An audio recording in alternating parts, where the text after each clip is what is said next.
Hello? Oh shit, I forgot. Alright, I'm on the way.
Shit, there he is, Jeremy Wagner, everybody!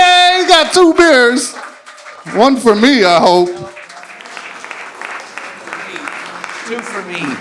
2 for me.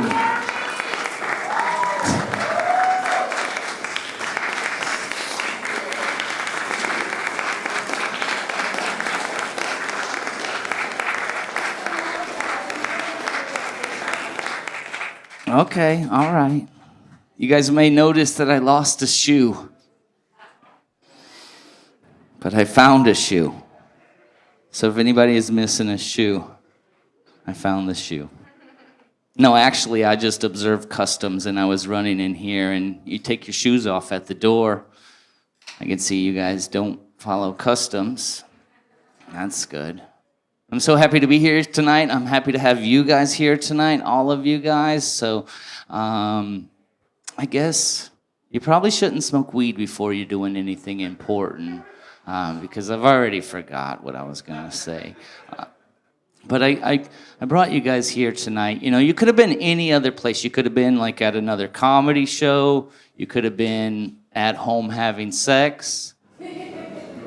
Wait, none of us could have been having sex tonight.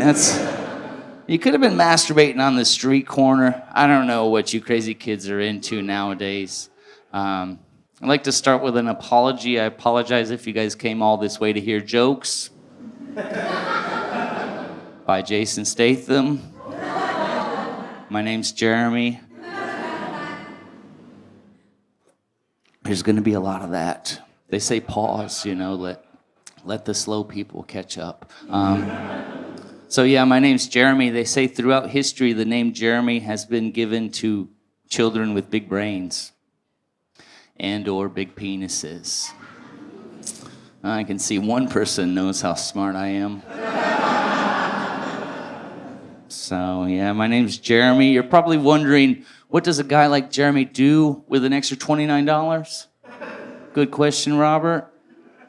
If I had an extra $29, I'd pay 7 women to pee on me. But that's a joke, guys. It's a comedy show, you guys remember? The mic is shocking me, Ryan.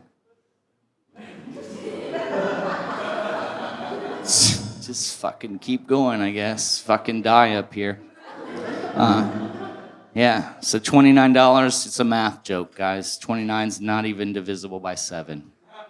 Got an Asian working it out in his head right now, fact-checking me. Yeah, really, it's electrocuting. I only got one. The other one's in the back corner over there if somebody can get it behind the curtain. Okay, I got it. It's okay. It's better now. I'm grounded. So, yeah, $29, not divisible by 7. Tao knows this, if anybody knows this. You don't pay more than $28.67 for this service. It's $4 per pee and 67 cents to the government for tax. And to Australians, thank you. To Australians, this joke is called taking the piss. So, yeah.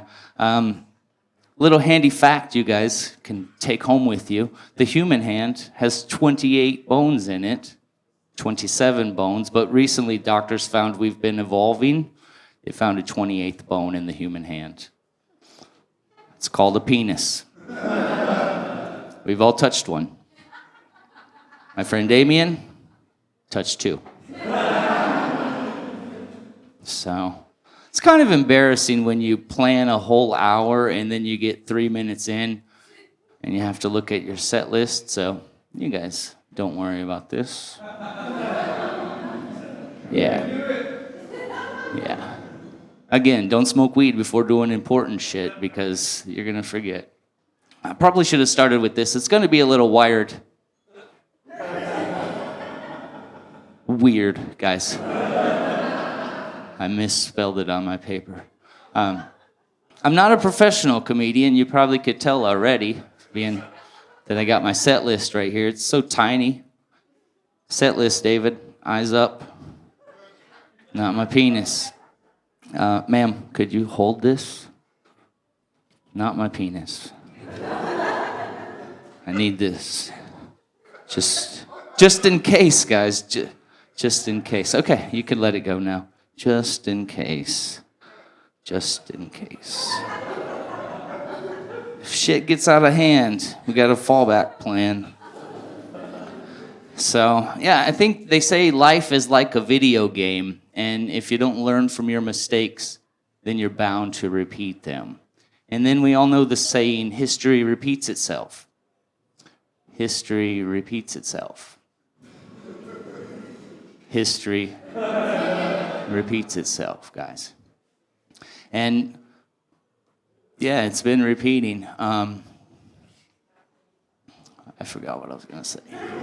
This is really embarrassing. That's why we named the show I Almost Forgot, because I almost forgot. But yeah, I think as an older person, we should help the future generations to avoid making the same mistakes, because I saw the signs that opened up my eyes. I saw the signs.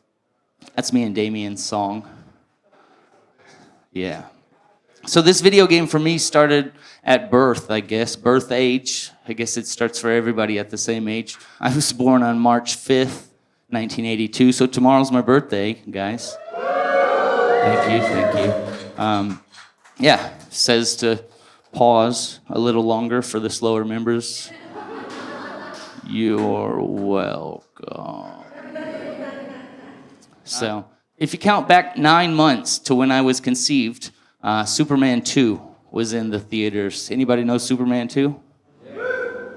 You guys are a little too young, maybe. But Superman 2 was when Superman gave up his superpowers so that he could be with the love of his life. And I think we can all agree that's pretty dumb, right? I mean, I can Superman-splain it for you, but it'll take a little time. And we're strapped for time because I'm remembering everything I'm supposed to say right now. So, same time, June 1981, Superman 2 was blasting into theaters. My dad was blasting into my mom. And, yeah. If you ask my mom, like I tell people, oh, yeah. So I measured, I weighed 7 pounds or a half a stone if you got a bad education. I measured 5 inches or 13 centimeters. That's just my package. Observant you are. So, yeah, birth. We've all been there, right? Fucking breaking shit. Way to go, Wagner. So I was born. If you ask me, I'll tell you I was born in Texas because, everything's bigger in Texas. And plus, people think I own a gun. A really big gun. A really big gun. But if you ask my mom, she'll tell you that I'm from Michigan. But we're all adults, guys. I think we know I came from her vagina. And as I was growing up, I was like, Mom, where's our family history? Where are we from? and she says she's 1/16 Cherokee. And what that means is when my mom gets drunk and sings karaoke, 1 in 16 songs will be Cher. Do you believe in laughing at this joke? Sorry, guys, I'm showing off my 30-second Cherokee. I asked my mom where the rest of our 15 portions of her family tree were from, and she doesn't know. She said, we're a Heinz 57 family. That just means we're just a mixture of everything. So, sounds like my family gets around, guys. Not by horse and buggy, but we be fucking a lot. And growing up with my mom, she dated some trash guys. The first guy was a garbage man. Second guy was named Vic, short for victory. The last guy's name was Skeeter. And it sounds like these 3 guys are gonna make Fast and Furious 10 or some shit. But no, they're not. Skeeter went by Skeeter because his real name was Herman, and his brother went by Skeeter because his name was Herman. Yeah. And their father named Herman. We would... No. He's from the old school. So he just goes by Herman. We go over to his mother's house. Her name's not Herman. But she had a pet cockatoo. It's not a rooster, not 2 roosters. It's like a parakeet. It can talk. And every time Skeeter would enter the house, the bird's like, Skeeter Peter, Skeeter Peter. I don't know. I guess you guys just had to be there because that shit was funny when I was 9. So, yeah, all 3 of these guys, Vic, Skeeter, the garbage man, they were actually all 3 garbage men. It's just the one who had a job. So, I met my dad when I was 9. We met at a doctor's office for a DNA test. He came early. He introduced himself as Stan the Man. This was 1994. There's no need to clarify the man. But it turned out Stan the Man was my dad. I'm still questioning my mom because the test results said she had type A blood. I have type B. I don't know if she's my mom. I met my dad. He was very strange. Like, we brought him to our house after we met him, and to get to know each other, I fell asleep. I was 9 years old. I woke up, my dad was still there in bed with my mom. I thought, cool, got a family, that's cool, that's cool. I went to the bathroom, my dad left. More like one night stand, guys. But luckily, 9 months later, my baby brother was born. My parents, they never had a second DNA test because they couldn't afford a 3rd baby. I don't think they wanted the 1st baby. But, you know, yeah. It's all right. We'll get there. So, meeting my dad, I would go to his house on the weekends, and, like, he didn't really trust the science. Like, he's not dumb, but he's dumb. He wanted us to have, like, a second opinion. And he tells me, he's like, put your fingers together like this, and like this. And you see how the tips of your fingers don't touch at the end? Like, you see how there's that gap in there? That's how my... Welcome to the family, sister.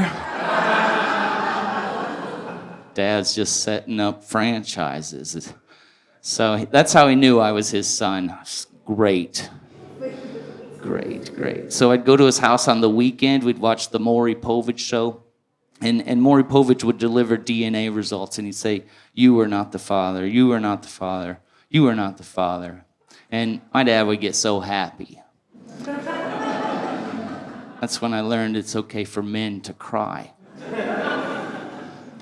And my dad taught me how to be a man. He said, this is how you hug a man. Don't.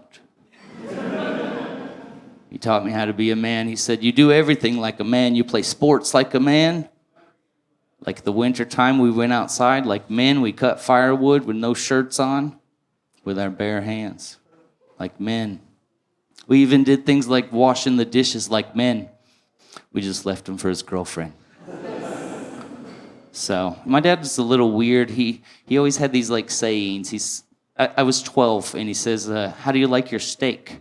It's like medium well. I think that's how I want like my steak, Dad. Medium well.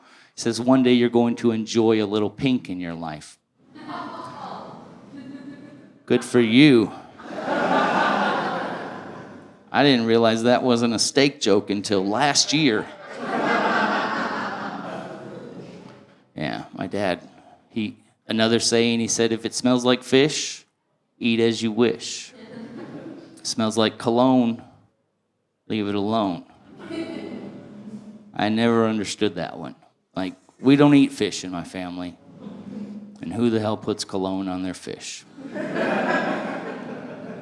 I don't even think my dad should have been in charge of my brain for a whole weekend, like, let alone weekend after weekend after weekend. My dad's last and my least favorite dad saying is, you're only as old as the girls you feel.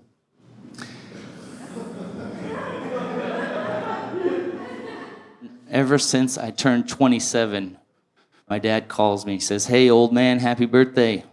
I'm feeling 26. Yeah, it's a weird flex. So like tonight I stand in front of you guys feeling 40. I touched myself before the show. You're welcome. So yeah, my dad set me on a downward spiral, I guess. The next influential person in my life was my mom's new husband. She got married at 27. And I thought it was just a ploy to get me to go to church. But there was a banjo. There was a moonshine distiller. We even had fresh roadkill buffet.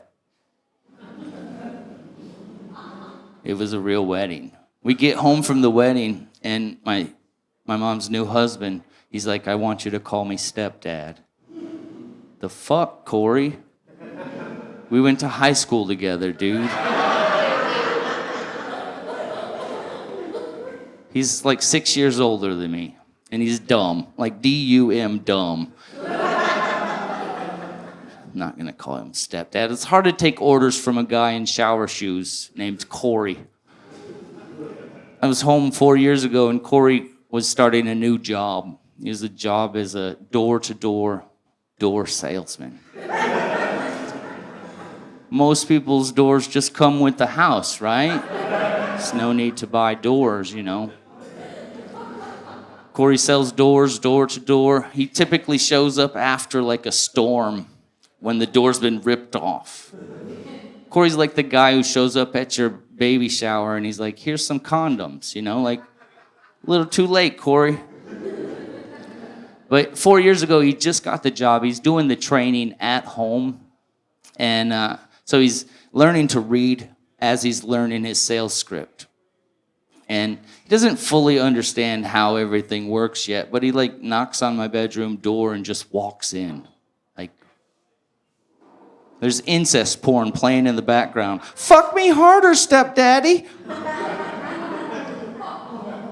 I'm just standing there with my pants around my ankles like, hey, Corey, do you know when mom's gonna be home? But by day 7, Corey was getting good. Like his salesman skills, great. He was wearing a members only jacket. Wasn't taking no for an answer. Guess what, guys? I own a door. I don't even own a house or an apartment. I don't even own anything. I don't even own a backpack. I have to borrow that from my housemate. But I got a door. It's a really nice door. Corey's business has been going for 4 years now. He's started a side door business. Next year, he has plans to tap into the back door. So, yeah. Corey's a little strange. I don't think he should be teaching young kids either, because he's a fucking kid himself. And then I guess the last influential man when I was growing up was my uncle.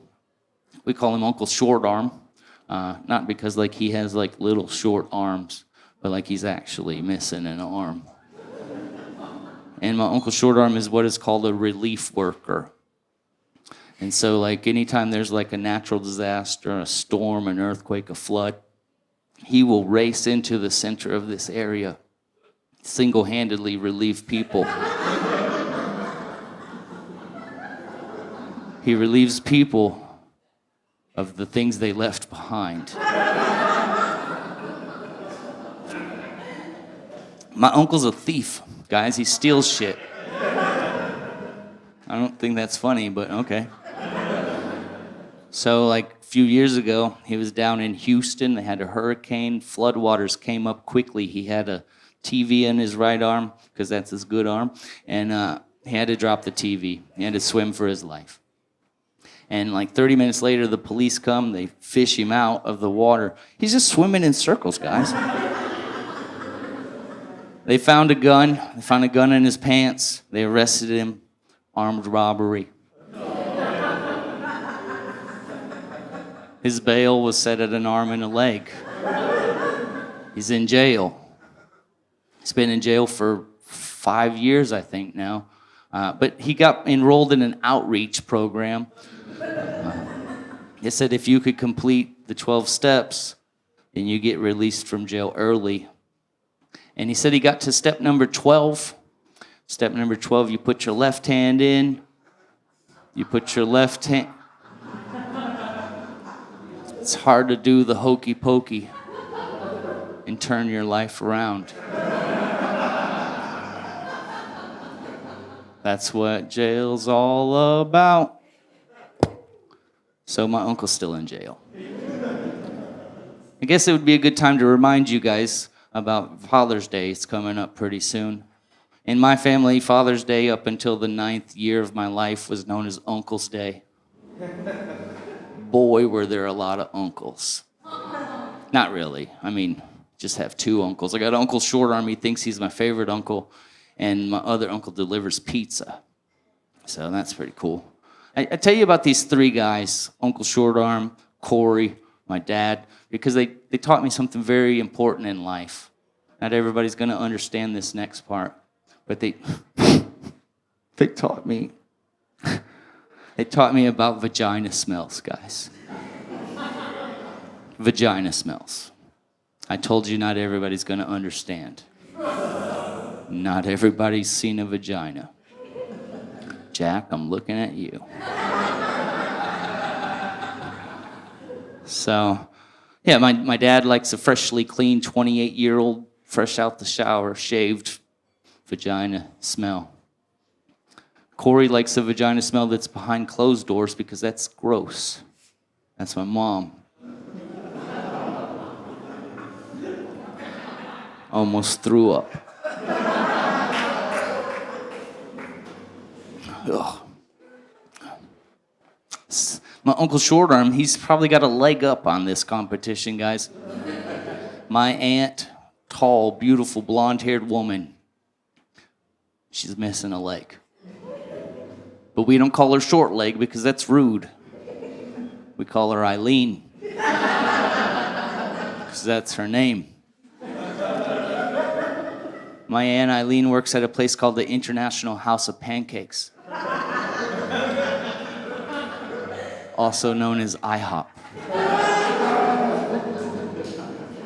So my uncle likes a vagina that smells like pancakes.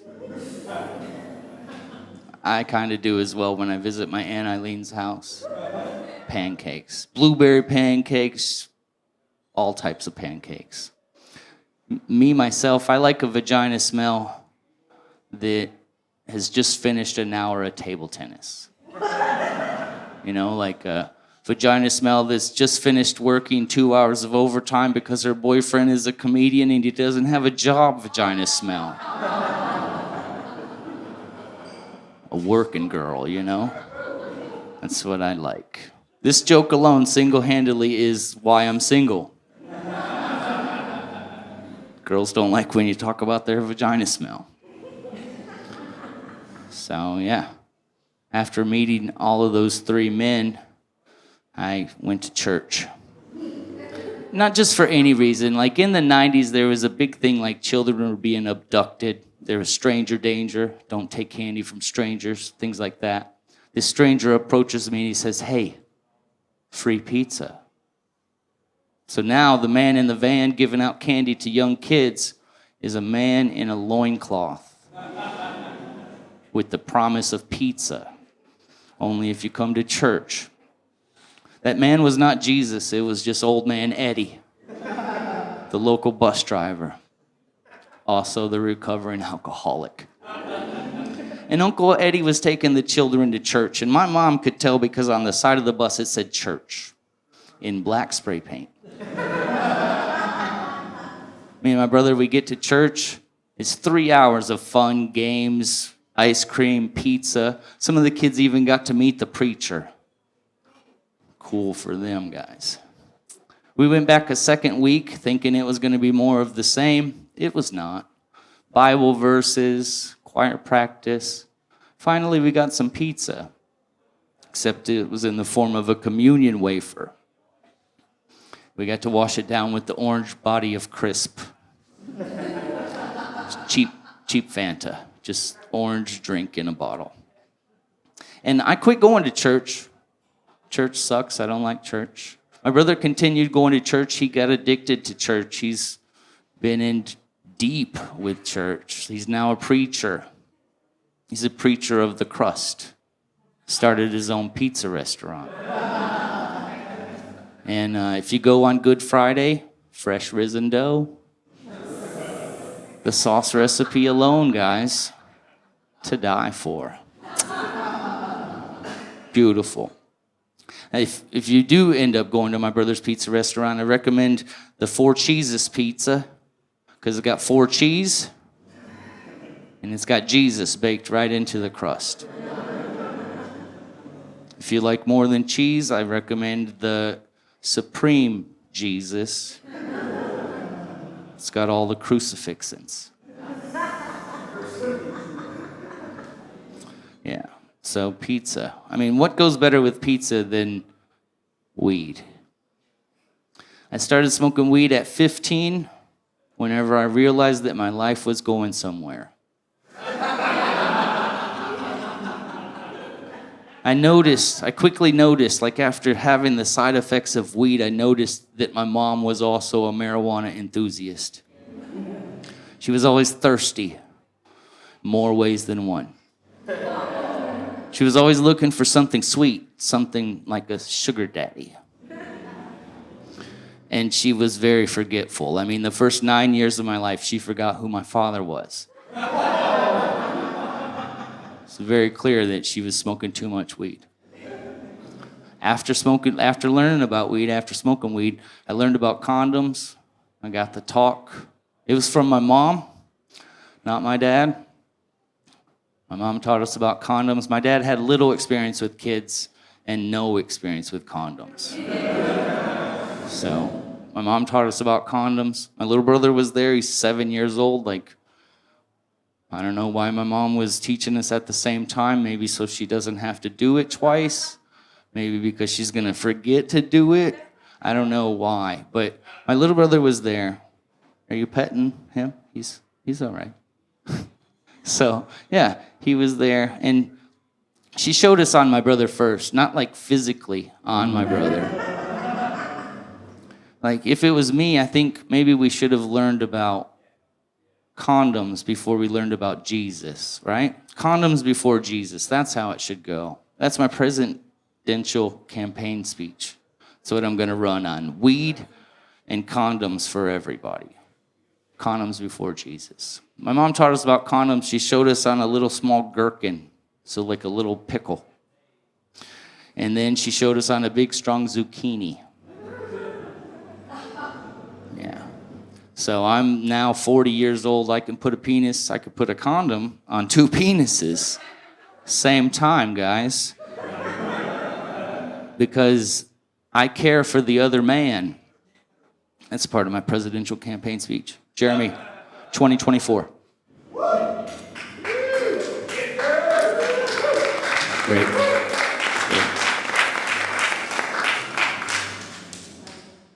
I didn't see in my notes where it said applause break, but okay, I'll take it. So after learning about condoms, I wanted to have a lot of sex. And I was noticing that girls were keeping track of the number of condoms that I had in the boxes. There was a Sheila. Oh, wait. So I began to write names on the boxes because I'm smart, smarter than I look. So at one point, there was a Sheila. Sheila's box was always empty because she was a horrible person. There was 3 Jennifers at one time. That was a little difficult to keep up with. I fucked a Karen, guys. There was also a Karen. I fucked a Karen before she became a bitch. To this day, when I'm drinking alone, sometimes I think, was it me? They caused all Karens to be bitches, guys. It's really difficult. Like with Karen, I was done wearing condoms. I mean, ladies, you guys ever eat ice cream with the wrapper still on the package? Doesn't taste the same. Guys, I'm sure you've had to like waddle over to your dresser, open your drawer, you get a condom, you waddle back, you fall on the ground because your pants are around your ankles. You get up and you open the package, you put ketchup on your gherkin. To this day, I don't know why. I mean, actually, it's because alphabetized. But I put condoms next to my condiments. Yeah, I was done with condoms. I was done with condoms with Karen. And eventually, me and Karen broke up. She calls me like 8 months later. She says, hey, I just had a baby. Okay, Karen, I think babies take 9 months. I don't know why the fuck you're calling me. She said, the baby's yours. I know the baby's yours because the baby's bald. And he came premature. Just like his father. So I almost got married to Karen. I was like 21, almost got married to Karen. We didn't get married for 2 reasons. The kid wasn't mine. The second reason was because Karen wanted to keep her last name after we got married. I just thought it would be weird, like, I now pronounce you Mr. Jeremy Wagner and Miss Karen Take. Miss Karen Take. Miss Take. Karen's last name was Take, guys. So we didn't get married. She's still a mistake to this day. She's got 3 kids now. Yeah. Karen. I don't know where I'm going after that, so. Oh, yeah. Valentine's Day just happened. You guys remember to get your girlfriends things for Valentine's Day? No. Okay. I see why you're not at home right now. Like Valentine's Day always reminds me of my ex-girlfriend, Sarah. And Sarah was a lawyer, and she was a bitch. It was Valentine's Day 2013, and Karen has put a stipulation on me telling this story. That's why we get to tell it tonight, because it's 10 years I couldn't tell this story. And Karen wanted to have a threesome on Valentine's Day. And I was like, oh, great. Who are we going to call? Who are we going to, bring? I like Jennifer. Your best friend, Sheila, she's really nice. Different Sheila, still horrible. She said Michael. Michael? Man, lady threesome, that's not what I wanted to do. But Sarah paid the bills, guys. So I set up the room. I put a table in the middle of the floor so that Sarah could lay on the table. That's all Sarah did during sex, was lay there. I put a grid of boxes on the floor like Battleship. That way me and Michael could move around freely without making eye contact. I started in A1. Michael started on the other side of the room in J10. I said, hey, Michael, I'm moving to A2. Michael says, I'm in B3. The fuck, Michael? That's an illegal move. You can't do that. Michael says, I'm entering A2.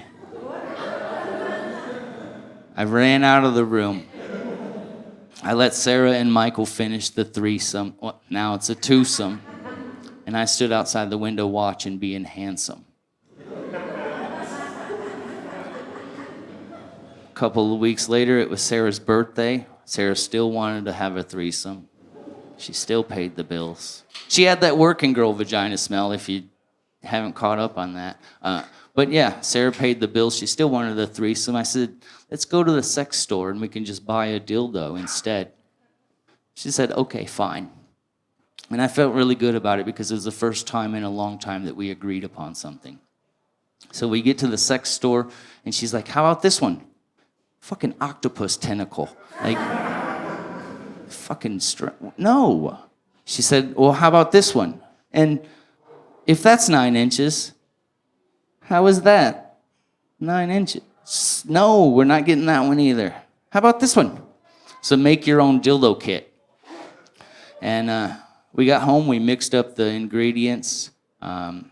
It began to harden, the mold. And we needed something phallic shape. So Sarah went to her purse and got my penis. That's where she liked to keep it, was in her purse. We made the mold, and there I was standing with my dicks in my hand. I had one over here, and I had a real one right here. I told you people touch 2 dicks, Damien. So after it was hardened, we filled it with latex. There was enough latex to like make a 9-incher, but we just included my balls because, you know, who doesn't love a good set of balls on a dildo, right? So we put in a 3-speed vibrator function. I took Sarah to O-Town Road. She rode until the cows came home. Wow. 1, 2 people up on their pop culture. So, yeah. We had sex a few more times. We had a threesome a couple more times, me and Sarah. And she quickly quit having sex with me because she noticed my real penis didn't vibrate. She tried sticking batteries in my ass. Shocking, I know. I shit batteries for a week. Sarah broke up with me. She moved in with Michael. Michael was my housemate. He just lived across the hall. I was going through all of her stuff that she left behind in my room, and I found that dildo. Vibrator function still working. Like, what the fuck? I think this was Sarah's way of telling me to go fuck myself. I did. Like Nike. I just did it. Just did it. Yeah. So, that's good. I don't remember where we're going after that either. Who knows? So, yeah, life's been rough. I'm going to look at my phone because it's more organized than that. We're going to edit this out, so you guys don't worry about that. Just, you know, check your phones. Valentine's Day was over. I moved to Vietnam after that. And where are you guys from? Australia? New York? Vietnamese? Vietnamese? Not Vietnamese. Not Vietnamese. Man, I'm getting good at this game. I am so good at this game. So where are you from, sir? Latvia. I had sex with a girl from Latvia one time. I'm going to have to send this video to her so that she knows I talk about it. Latvia. What did you come to Vietnam for? Volunteering. Yeah, so sex. English teacher, sex. I originally came to Vietnam for the free plastic bags. I don't know if you guys have been outside, but bags are free to just run down the sidewalk and swim in the rivers. You go over to the river right over here, there's schools and schools of bags just swimming freely. So nice. And just the other day, I seen 2 bags having sex. Just right on the sidewalk. Like, get a room. It's only $60K. I don't know if you guys know what sex is, but that's when there's a bag inside of a bag. And depending on the color of the bags, it could mean different things. Like a yellow bag inside of a yellow bag, traditional bag sex. You might find a white bag inside of a white bag. I think it's gross. I call them family. If you want to be a dick, you can call them white trash. It's cool. One thing you'll never see is a black bag inside of a yellow bag, mainly because they won't fit.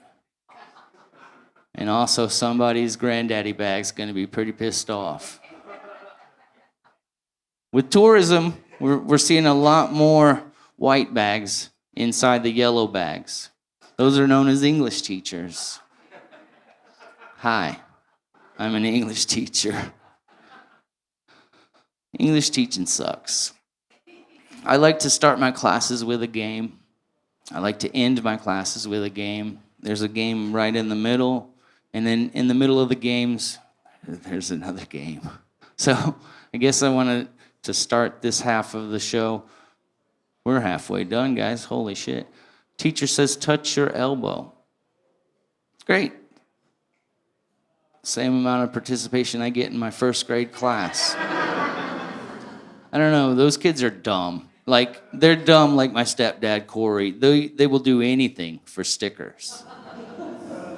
Like, if those kids knew that they could just quit their school and go work at Foxconn making Apple phones with their little tiny hands, and they can buy stickers, I would be out of a job. But we don't tell them that because that's dumb. Yeah, they'll do anything for stickers. Teacher says, touch your nose. All right, good job, good job, good job. All right, now touch teacher's penis. Kane, see me after class. No homework for everybody else. Yeah, I've been a teacher for 6 years. Online, of course, because I'm not allowed near schools, guys. That's dumb. When I originally came to Vietnam, I came here for 6 days. I was here for 6 days, guys. And I had did everything that, tourists do. I went to Reunification Palace. I threw up on Bouvienne. I don't know if you guys have done that, but that brings up a really important point. This city needs more designated puke points, You can't just be puking wherever, on the corner. Not in the middle. Okay, I don't need to explain that. You guys live here as well. I also went in the back door of the Coochie tunnels. I don't know if you guys know about that, but you have to know a local person to get in there. And it's tight. So bring your own lube, guys. Wow, I gotta drink faster. So yeah, I went in the back door. I wanted to use my white privilege, I wanted to go someplace where there was no white people. I got on the city bus. I went out to Long An. Halfway through the trip, Vietnamese guy gets on the bus and he's got a knife in his hand. He's yelling in Vietnamese. I was scared. My life flashed before my eyes. I remember my first kiss. I remember losing my virginity at a late age. And I remember my friends laughing. The guy behind me says, mop. And he holds up one finger. Look back at the deranged guy. He's taking some bread out of a bag. He's making a sandwich. Sold 5 sandwiches on that bus and just jumped right off. I almost died that day. That guy's just gonna jump right off the bus, no big deal.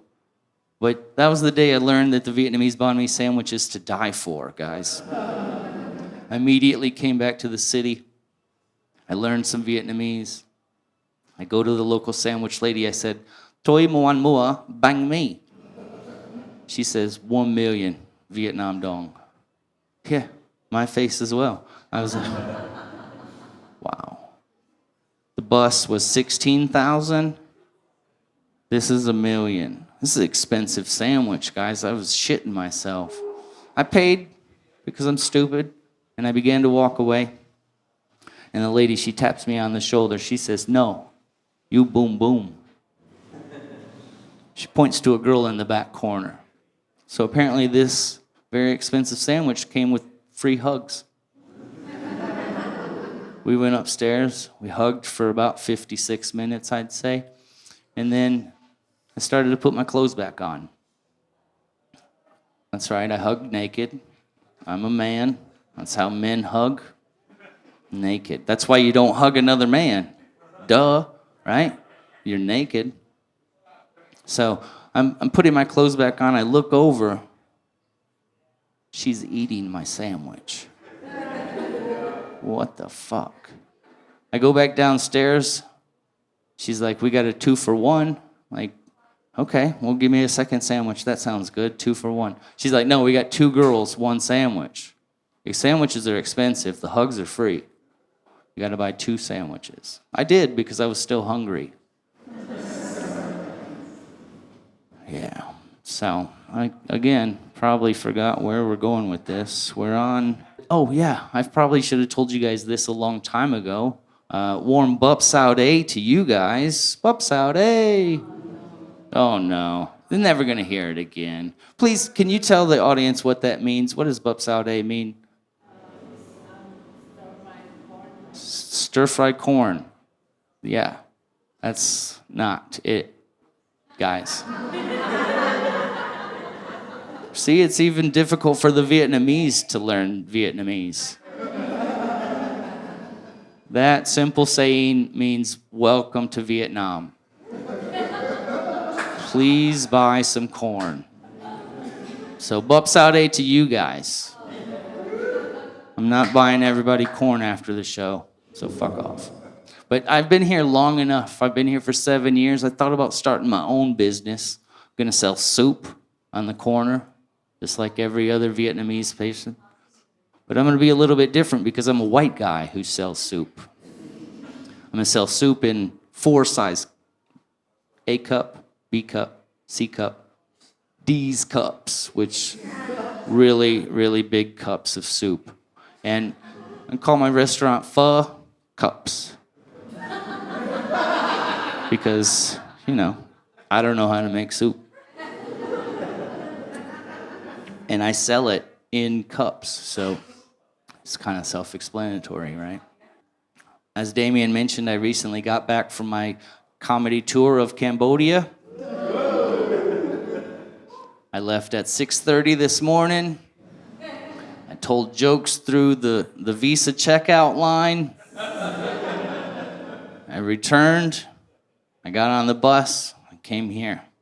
And Cambodia is a nice place. If you guys have never been to Cambodia, take my advice. Don't. Don't go to Cambodia. Especially after something like the pandemic. That's when I went the first time. And I get to the border and the guy's like, it's $29 for the test. Like, what? I didn't study for a test. I don't have $29. We've already went over this, right? So it turned out it was just a PCR test. And my association with the test with the letters, it's a little difficult, DNA test, STD checkups. Devin, you should get one.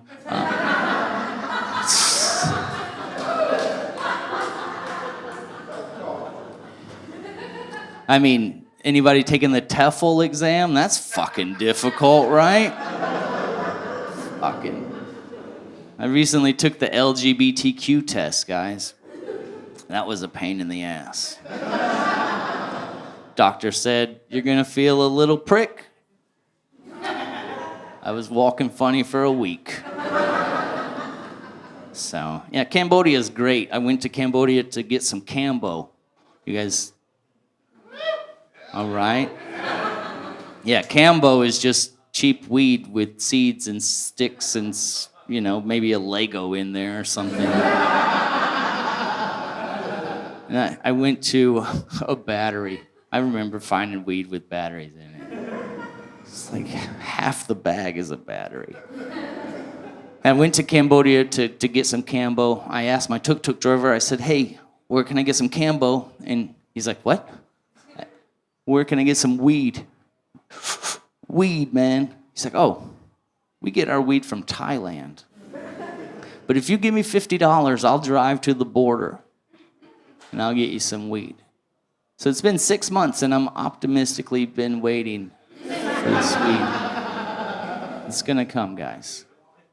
While in Cambodia, I went to a small little town called Kampot. It's in the countryside, got mountains, nice relaxing environment. There's weed there. I specifically went to Kampot because it says pot, just right in the name. That's where we're going. That's where we're going. And when I get to Kampot, there was a welcome party. I get to my hotel, and there's these little geckos on the wall. And they're like, fuck off, fuck off, fuck off. I walk across the street because these little kids just, hello, hello, hello, hello, hello, hello. And I walk over there and say, hey, what's your name, little kid? And he's like, fuck you. So whatever white guy's been to Cambodia before me, I give that guy a trophy because he did a good job white guying, you know? Like white guys, we love the middle finger. I mean, that's why I teach first grade, right? Fucking, fuck you, teacher. Bing chillin'. One of my favorite things about Kampot was no one wore protection, guys. No one wore helmets on motorbikes. No one wore rubbers in the rain. No protection. They're just out there willy-nilly. Just thought that was cool. Again, I got more advice from you. I know I don't look like the type. That's why I wore a tie, so that you guys will believe me a little bit better. But don't go to weed pizza having smoked weed before you went to weed pizza. Because David was there. He fucking knows. We were stoned. We get to the weed pizza place. It's called Pizza Orthodox. It's also another Pizza Jesus restaurant. He takes water and flour and makes pizza for everybody. Just like Jesus, just like my brother. And we get to the table, we sit down, the guy's like, we have weed pizza. Okay, that's why we're here. We know that. He's like, yeah, we got level 1, we got level 2, we got level 5. I'm like, I don't leave the house lower than level 1, so maybe we should go. What the fuck? Level 2, level 5? Like, this guy's high as shit. Somebody's getting high on their own pizza pies. So we ordered level 5. And I'm telling you guys, this pizza was fucking potent. Like 5 minutes, I'm starting to feel the pizza. 10 minutes, the pizza's delivered to our table. I take 2 bites of my pizza. I'm fucked up. So fucked up, I use my weed papers for napkins. Check, please. The guy comes to the table, he's like, you paid your bill 4 days ago. The fuck are you still doing in my house? Go home, right? And so I went home. I got back to my hotel. I wanted to smoke some weed. Of course, no papers. But I remember Snoop Dogg. You guys know Snoop Dogg, right? Snoop Dogg has a video on the internet where he uses the Bible paper to smoke weed. Holy smokes, Snoop Dogg. Great idea, right? I go to the desk. There's no Bible. There's no Bible. We're going to hell. We're all heathens here, guys. We're all going to hell. Awesome, right? Because we can all smoke weed with Snoop Dogg in hell. That's fucking cool. But then I remember the movie All Dogs Go to Heaven. No weed smoking. No weed. Disappointed in that, you know. That was the someplace that I was going when I was 15 and started smoking weed, was right to Snoop Dogg's house to smoke weed with him. I never thought that I would have a problem. Like I said, whenever I was a kid, kids were getting abducted, stranger danger, don't take candy from strangers. And I never thought this would be a problem until I get to Cambodia.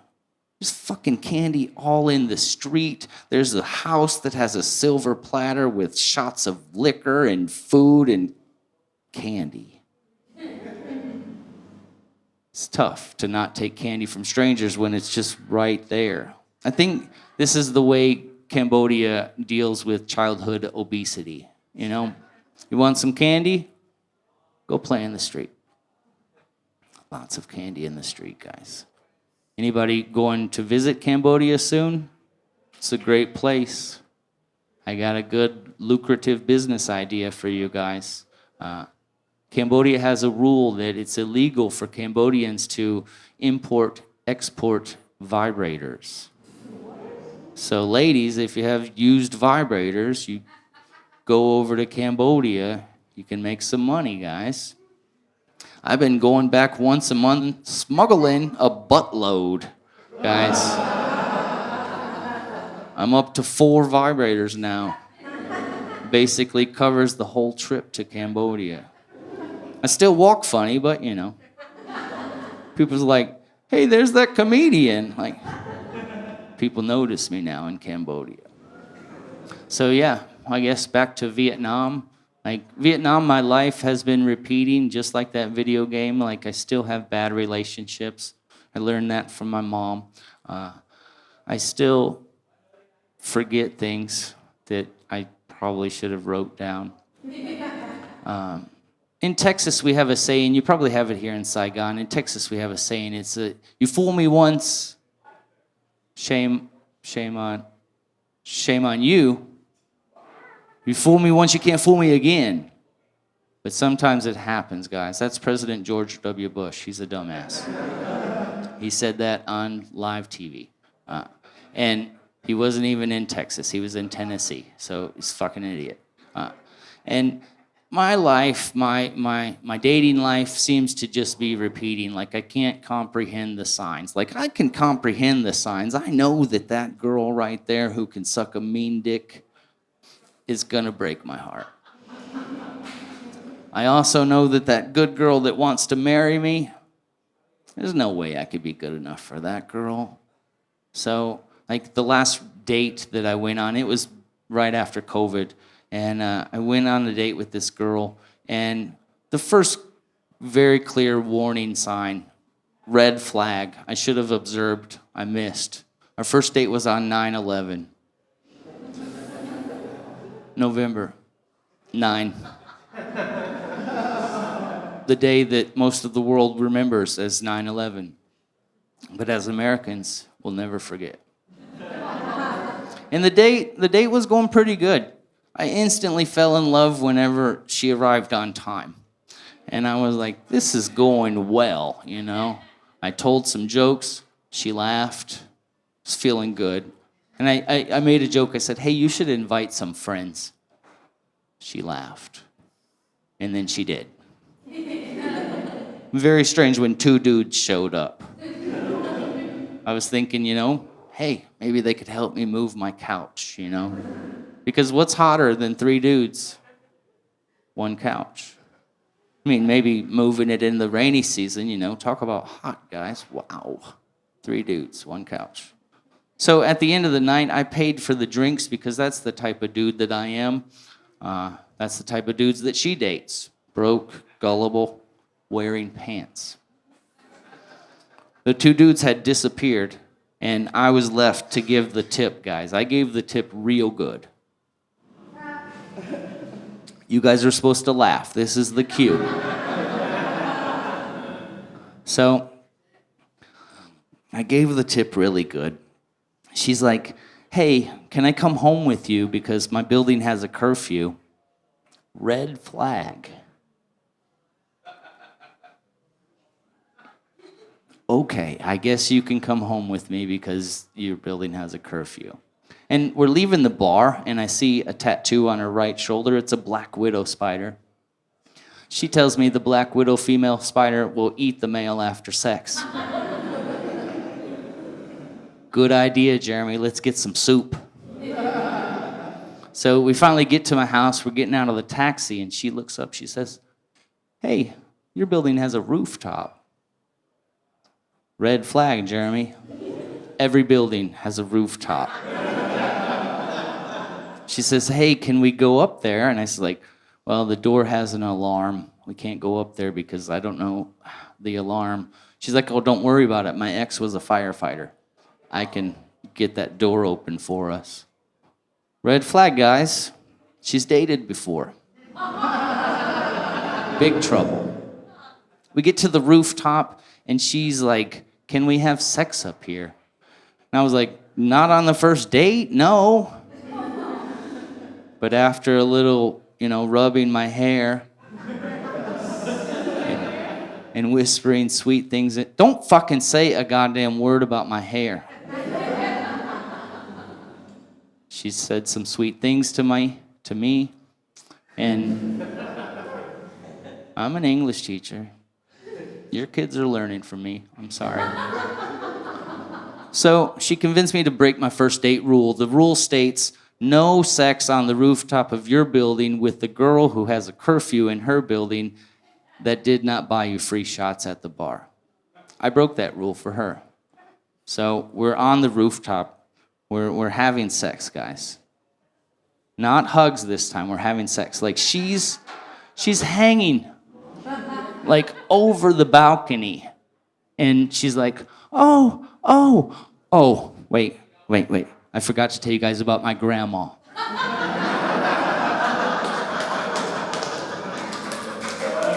My nana. Real funny, guys. Laugh at a guy who can't pronounce grandma. That's real fucking funny. Real funny. My grandma, she recently retired. For the longest time, my grandma worked for the government, and she told us that she was a secret agent. Her job was classified. She couldn't talk about it. But after retirement, we learned that my grandma, the secret agent, was actually my grandma, the secret agent janitor. She just cleaned up stuff. And like her health started declining, so she moved in with my mom. And, like my mom was noticing money was missing out of her bank account. And the checks were being cashed in Vietnam. What I had to tell my mom was, my grandma asked me my birthday. She says, when's your birthday? I said, the 5th, Grandma. And every month on the 5th, I got a birthday card with $5 check. We learned that my grandma had dementia. And I didn't really have the heart to tell my mom that she forgot to sign some of those checks. So my mom took care of my grandma. I went home 4 years ago, and my grandma doesn't remember a lot of things, so she doesn't remember not smoking weed. And I got my grandma to smoke weed with me for the first time. She was 74 years old. She never smoked weed before. I got her so high, guys, she forgot she had dementia. It was amazing. Oh, shit, guys. We left that girl hanging on the side of the building. Talk about a cliffhanger, right? So, I'm going to town. This is how I do it. I just want to get it for the camera. My mom's going to watch this.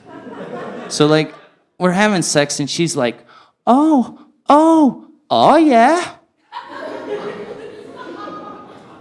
I know this girl from somewhere.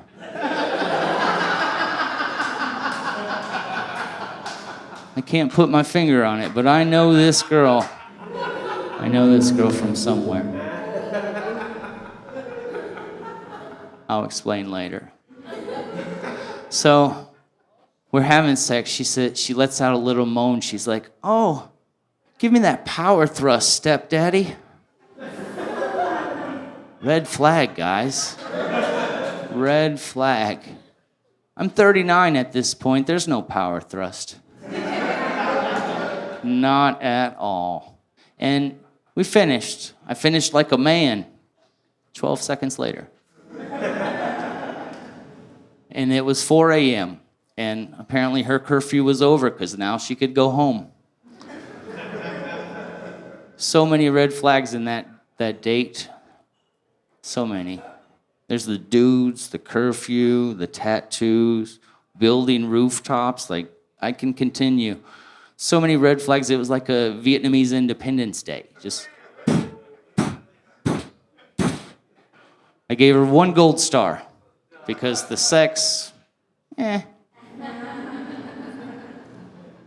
With that dumpster fire of fate in the rearview mirror, I turned 40.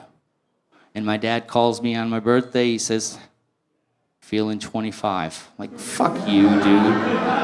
Fuck you. Fuck off. A really good friend of mine, he bought me a birthday cake, and I was like, this is really sweet. This is nice, my friend.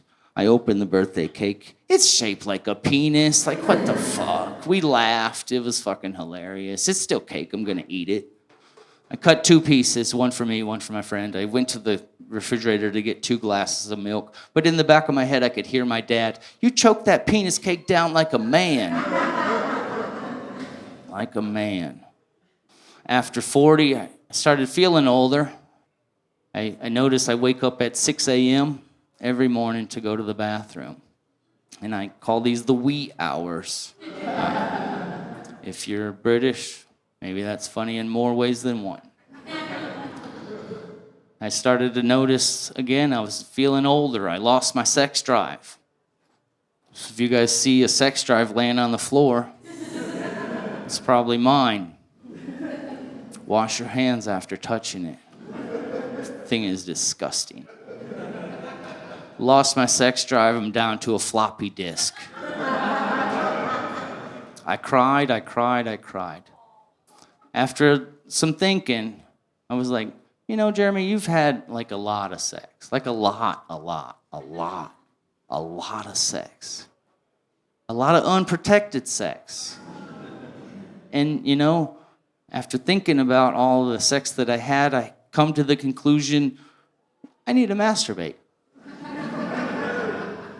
After a little masturbating, I come to terms with my expected direction in life, my ED, right?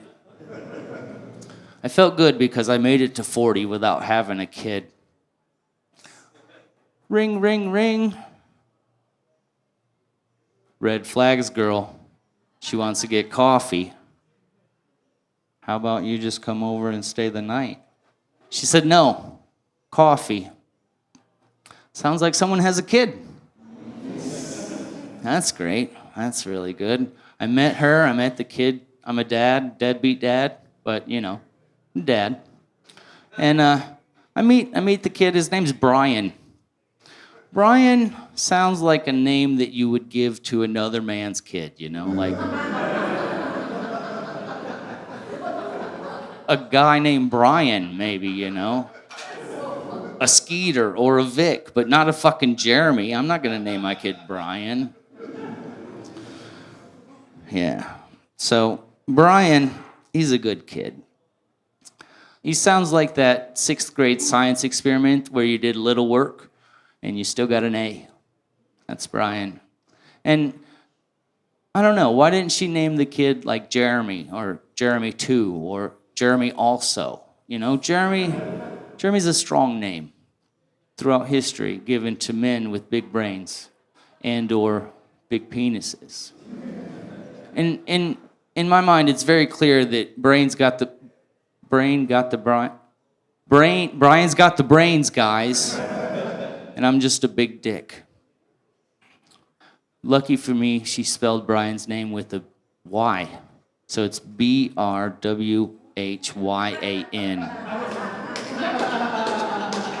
Yeah, it's a little less confusing. I can spell Brian with a Y, but I can't spell brain without thinking about it.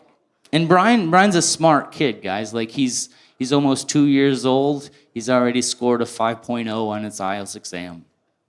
5.0, he's pretty smart. He's taken some of his white privilege and he started a business. 2 years old, guys. 2 years old, really smart kid. And yeah, I don't know about Brian. We're hanging out. We're doing good, you know. And by this point in my set, you might be thinking to yourself, wow, his story is repeating itself. DNA tests, they seem to run in our family. There's me, there's my brother, there's my little cousin Jeremy. Not mine. So they run in our family. And my family, we live in Louisiana. And down in the South, in the deep South in Louisiana, we believe the theory of relativity is just trying to explain your family tree. And I don't think you guys get the gravity of this joke. But I guess we made it to the end.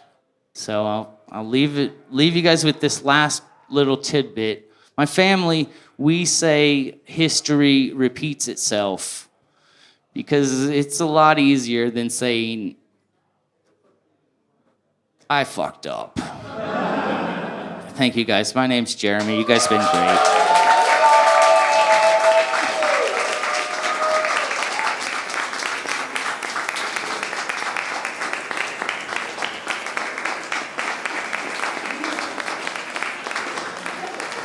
Give it up for Jeremy Wagner one more time, baby. Yeah. Look at that.